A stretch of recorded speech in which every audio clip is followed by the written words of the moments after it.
that was what in previous session only we have started with the different types of the operating systems, and we have done with first two types of the operating system as batch operating system and multi-programming operating system. Now I am sharing a screen with you. Let me know, is that visible to you? Visible. Yes, ma'am. Okay, now we shall start with the next type of the operating system, that is time sharing operating system.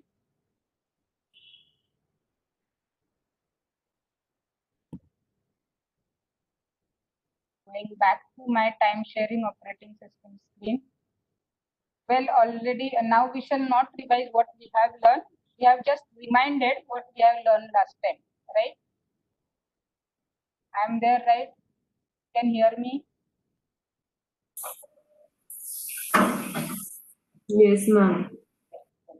We shall start with the time sharing operating system now. I might have given you example, or if not, I'll give you example of this system in a turn by turn. Let's say we spoke about the multi-programming, wherein we have already seen that one processor is there and it is doing multiple programs simultaneously. But that simultaneously still does not mean that at a single time two simultaneously. At a single point of time, it can do one and only one thing, right? But the simultaneously stands for over here, it is doing some part of the task, and at the immediate at the next time, it is doing some part of the other task. I had given you example of a kitchen. Hello, right? I have given you example of a kitchen that putting a tea on one gas. That is what you have started with one job. That is you have started with a one program. But as it is boiling, you want to wait. Your mother will not wait for the whole tea to be completed. By the same time, simultaneously, she will do something else. That is what she is doing multi-programming. But the moment she is putting a tea on a gas at the same moment, she is not doing other thing, right? That fraction of seconds she is doing only and only tea task, because she is a one processor and she can do physically only one thing at a time, right? And but as the tea is has been already on a gas and now she is free as a processor, because tea doesn't need a CPU right now. Tea has been put on a gas and now it is dealing with some other activities like IO and something else. The process is going on, but it doesn't need a CPU as your mother, and hence she will do the other task, and hence we call it as a multi-programming, right? Is that clear? Are you listening to me? Yes, ma'am. Okay. Right. Now to start with the time sharing system. Again, let me give an example of a lightened agarbatti to you. If I take a agarbatti, if I lighten at the tip of it, right, I can see a black agarbatti with a red lightened dot, right? If I hold it, a single dot would be seen to me. Now, if I start moving this agarbatti in a circular fashion, I can see a broken dots of the line, red dots of the line. Agree? And now if I move on this agarbatti so fast, so fast, so fast in the air, what I can see, that is I can see almost a red lightened circle into the air, right?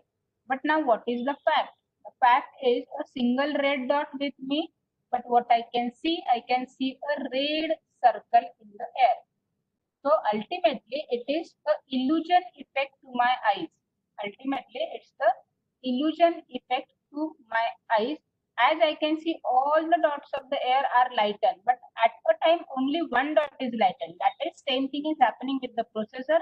At a time, it is doing a job of only one, but as fast it is switching to the other job, moving to the other job so fast that the user has the illusion of that CPU is dedicated to me and CPU is doing my task, my job only, right? That is what the funda and the concept behind the every multi-programming system. And right now, this is specific example of time sharing in a sense that we are moving that agarbatti in a sequential order, one by one, not picking up any other dot in between.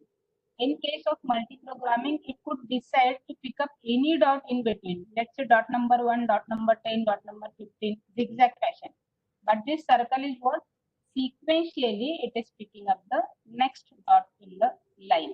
And that is what the time sharing. In case of a time sharing, always processor takes up a job of every process in a sequence, right? In a sequence, giving a specific time period to a particular processor, right? Now moving with this time sharing means what? It helps enables the many people, right? Located at various terminals to use a particular computer system at the same time. Located at various terminals to use the particular computer system at the same time. So how it is? See the example. It is clear from the next example. Hello. Yes, ma'am. Yes. The next example is what the time sharing diagrammatic form.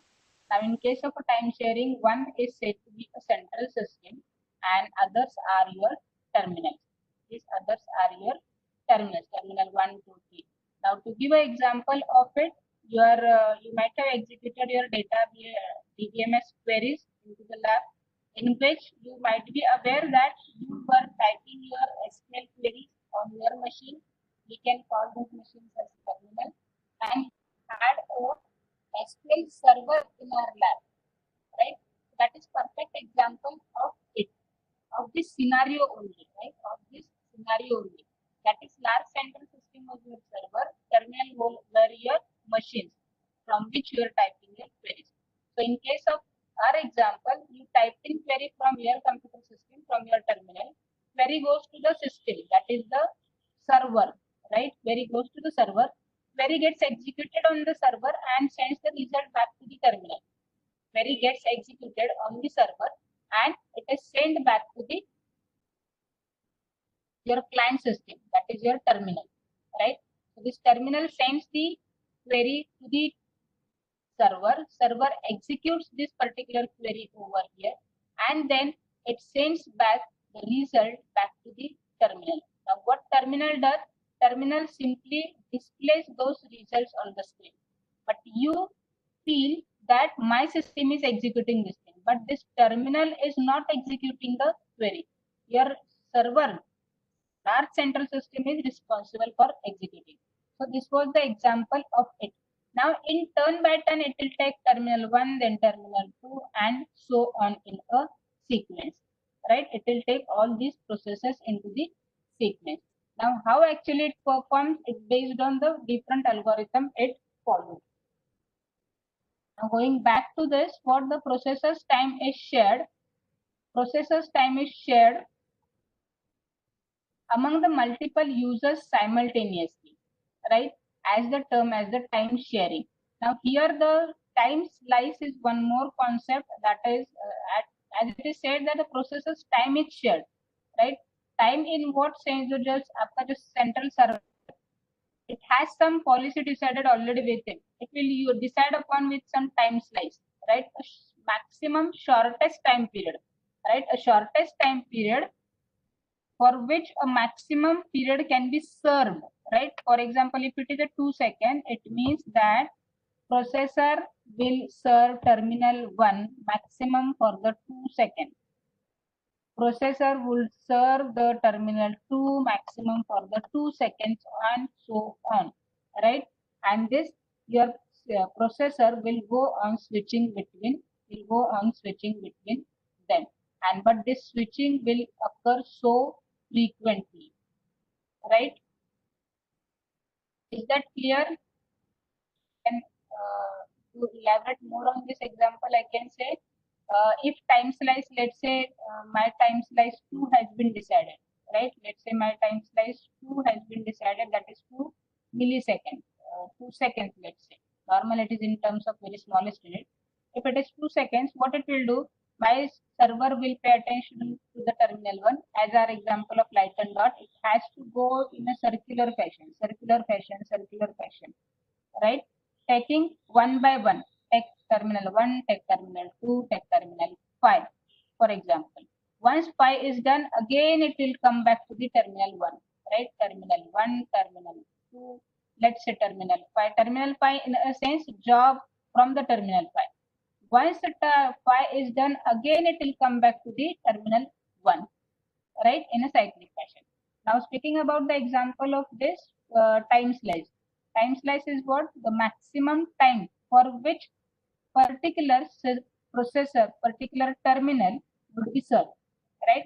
We can say a particular process would be served. Every terminal will create one process. Now let's say for the first time, this central system, that is our server, will take up a process from terminal 1. It will serve terminal 1 for maximum of 2 seconds. But if within 2 seconds job of this terminal 1 is not over, this terminal will be left.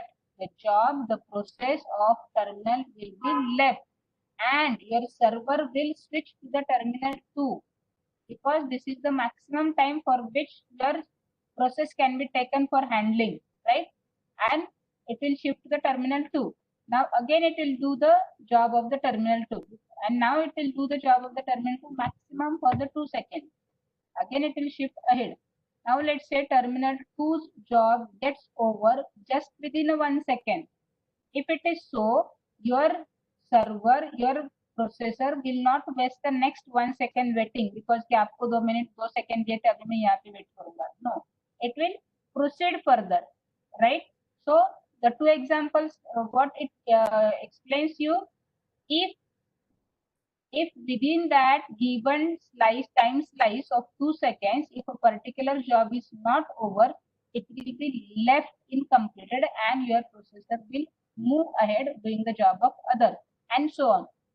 At the end, when the end processor process is job is done completed, it will come back to the terminal 1, taking its process again, executing its process again. Now it will start the job of terminal 1, where from it was left last time, right? Where from it was left last time, and so on, right? Is that clear with this example? Hello, can you hear me? Yes, ma'am. Right. Moving ahead with the multiprocessor system, right? Is there any doubt with time sharing OS? Is there any doubt with the time sharing OS? No. Practically speaking about, again, would like to give you one more example. As let's say a very common case, let's say you 5 friends are there. Only one is discussing something with rest of 4, right? Only one is discussing something with rest of 4. So that one would be the central system. So वो क्या बोलेगा कि let's say he is the leader of that group. और जो 4 friends है, 4 colleagues है in a group, in a sequence, तो वो क्या बोलेगा, अरे हाँ कुछ तो भी बहुत ज्यादा डिस्कशन चल रहा है, आर्गुमेंट चल रहे हैं. So what he, as a good leader, what he'll do? Hey, wait. All don't do a chaos, right? Let's go one by one. So he as a leader, he as a central system, he as a CPU would do what? Would ask the first person. Yes. Now it's your turn. You speak out. What's your opinion? He won't give full time to the person one only. He'll ask, let's say this first person, you speak for few times, right? Then whether he completes or not, he'll say yes, you are taking a lot of time. Now you stop. Now moving ahead to the next one. Now next person, second person, you speak on. You put your opinion, right? And only in that case, we do not have the exact estimated time, but the approximately what he will do upon that, he will give a short time, a specific time to each and everyone. That is, he will give a turn to everyone to listen, right? That's the best example of this time sharing, that is doing or serving turn by turn. Then now moving to the multiprocessor system. In case of the multiprocessor, now remember the word here, it is a processor, right? Till now, whatever types of the operating system we have seen, all those types of the operating systems were a single processor operating system. Now single processor operating system, in a sense, everywhere here also a single processor is there, right?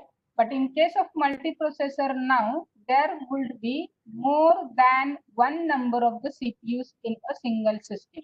So here multiprocessor system stands for more than one CPU in a close communication. Close communication means what? Within a single system. Let us directly go to the diagram of it.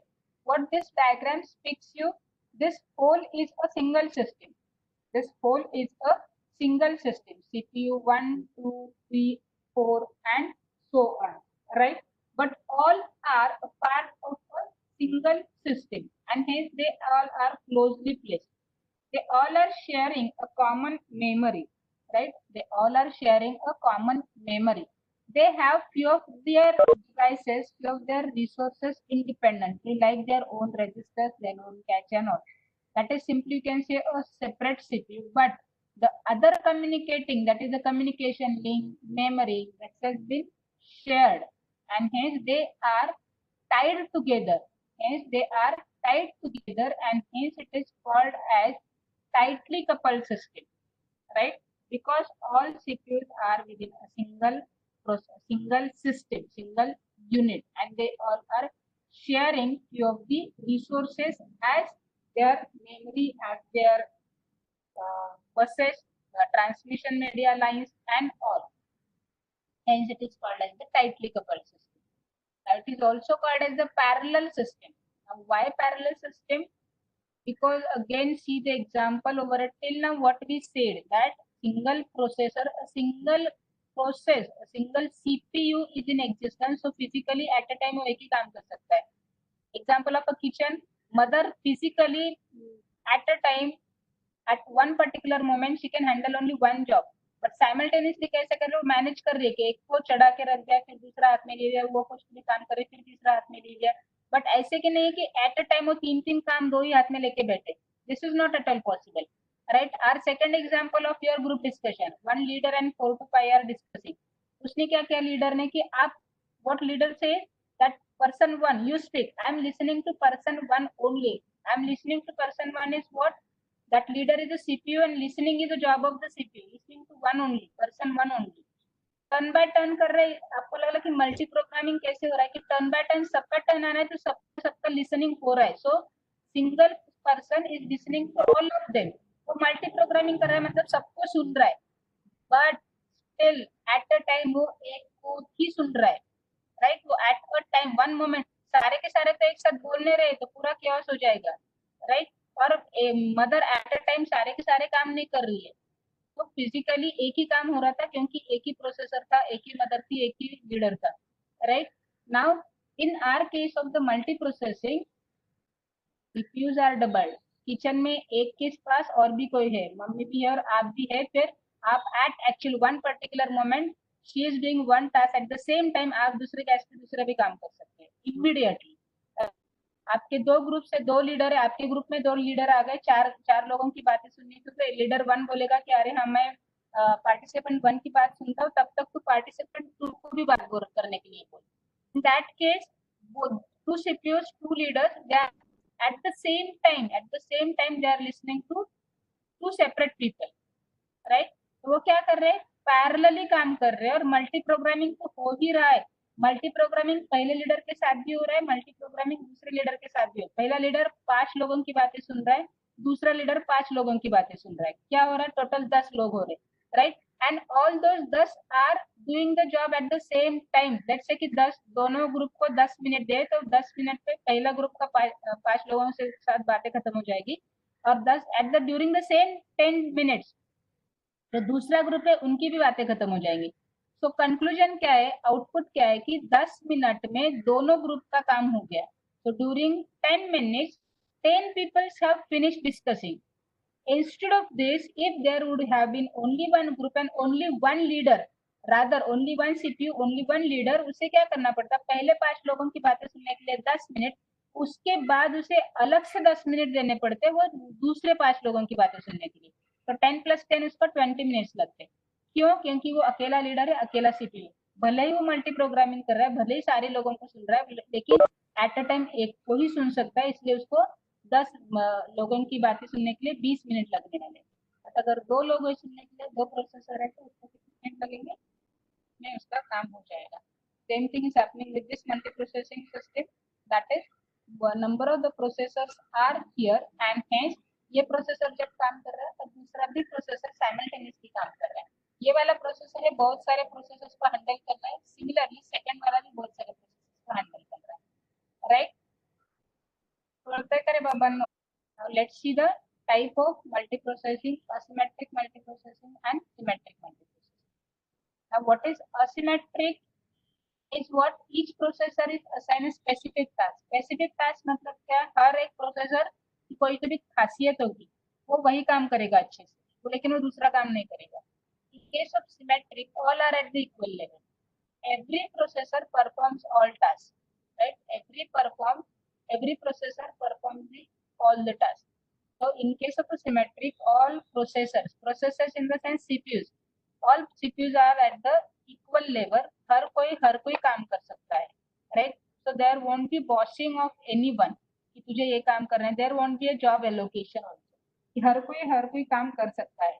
But in case of asymmetric, there would be some master and the slave concept, as हर कोई काम अच्छे से कर नहीं सकेगा. There would be a specific task to one. Bowler अच्छी bowling करेगा, batsman अच्छी बैटिंग करेगा, so the task would be given, but there is a captain who decides कि कौन बॉलिंग करेगा, कौन बैटिंग करेगा और कब करेगा. Right? The same, that is the master slave concept, that is you can say the client server concept. So asymmetric stands for all are not at the equal level. There is someone who could work as a master and others will work as a slave, that is other CPU. Who and others means the CPU. We are talking about the CPU, that is we are talking about the processor, right? So here someone processor would be a superior processor who would manage and who would work as a master, who would decide कौन से CPU को क्या काम देना है, because he would be knowing कि who is best at what, right? He would be that processor, that master processor would be knowing कि who is best at what, and accordingly he will allocate the task to all those respective CPUs, and in that case it needs some coordination, right? And hence it is asymmetric means कि उनकी जो privileges है, उनके जो rights है काम करने की वो अलग-अलग होंगे, and that's why it is a asymmetric processing. In this there are key concepts. Just let us revise within 3 lines. This multiprocessor type of the system, there are 3 terms. First term is a multiprocessor, second term is a tightly coupled, and third term is a parallel system, because it's known by all 3. Multiprocessor stands for the operating system where in more than one number of the CPUs are present in a single system, and hence multiple processors, and hence the term multiprocessor. Tightly coupled system, in a sense, multiple processors we know, but all these multiple processors are placed in a single system and hence they are close to each other and they are sharing their resources like the memory and the buses, right? And hence they are tightly coupled as they are dependent on each other, right? And the parallel system is again there are number of processors, and being number of processors, they all can work in a parallel. In a parallel means at a particular moment of time, simultaneously all of them can work, and hence they can work in a parallel, and hence the term it is also called as parallel systems. So to start with the next operating system, that is distributed operating system. Now again see the term over here. I'm purposely taking it simultaneously with the multiprocessor, that is tightly coupled operating system. Now the term, see the terms. It is a distributed operating system. It is also called as the loosely coupled operating system. Right? Now a distributed in a sense, again I need to share a different diagram of it, which was not there in the PowerPoint. Now let me know whether you can see. Can you see the diagram? distributed system. Can you see the diagram? I have highlighted here the diagram right now. Yes, ma'am. Okay. Yes, Now ma'am. this is an example diagram for the distributed operating system. It is also called as loosely coupled operating system. Now why loosely? See, also called as loosely, and which is exactly opposite to the multiprocessor system. That is exactly opposite to the. Now in what sense it is exactly opposite? Now see the diagram. As per the diagram, see the diagram says the site A, site B and site C. What this site A, B and C stands for? Site A, B, C stands for the locations, right? This is your location 1, this is your location 2, this is your location 3, right? In case of our multiprocessor system, we spoke about a single system. Though there were multiple number of the CPUs, but all those CPUs were within a single system. Obviously, all were at the same single location. But over here, there are multiple processors. That is one system. So here is one system at this location. Here is the other system, and here is the other system. So there are 3 CPUs right now, and every CPU is located into every other system. That is system number 1, which contains CPU number 1 at location number 1. System number 2 contains CPU number 2 and it is located at location number 2. And same for the 3. What does it mean? That there are multiple processors. Agree, it is multi-processing system only. That is number of the CPUs. Multiple processors are there, but the scenario is different. That is, they all are located at the different locations, right? And hence, every system is an independent system now. Every system is an independent system. In a previous case, all the CPUs were not independent. They were having some common medias to share, common resources, not the medias, common resources as memory, as buses and all. Now all these 3 systems are independent in the sense they have their own CPU, they have their own memory, they have their own buses within the system. But they are connected to the communication media. But all of them are communicated to each other through some communication media, right? Because and those communication media are nothing but your internet, your landlines, your WAN lines, right? Either it could be LAN, either it could be your internet connection. Now again, now why they are loosely coupled is what? They all are independent, right? They all do not share the common resources with each other, and hence they are loosely coupled. That is, they are not fully dependent on each other. They are not fully dependent on each other. Now see that from the point of view of the specific processor, rest of the processors, read the point number 2. Read this point number 2. That is, the rest of the processor and their respective resources are remote. That is located at the different locations, right? Now the next, this point, read this point. The processors communicate with one another through various communications lines. As I said, right? The processors communicate with each other through the communication lines. And the collection of the processors in the interconnected by communication network. All these are connected to each other by the communication network. Now, have you got the meaning of the loosely coupled system? Now, in case why it is now loosely coupled? Because they do not depend upon each other. Very first, they all are connected to each other. Though they all are connected to each other, but they are independent in a sense, right? They communicate with each other. They are connected to some network, to some data line, but still they can communicate with each other to do a common task, to do a particular task, and they can communicate and work on different tasks also. Now, again, being independent, if someone of it, let's say site number 1 का CPU अगर खराब हो गया, down हो गया, it will not affect 2 and 3. Q and 3 is going to happen. 2 and 3 are going to happen. They will run independently. It will not affect the downtime of the site A, and as they are not dependent on each other, obviously इसकी reliability भी बढ़ेगी, right? And as they are not sharing any of the content, they are loosely coupled. If the downtime is there with the site A, it will not affect Q and 3, and hence इसकी reliability भी बढ़ेगी, right? Is that clear to you?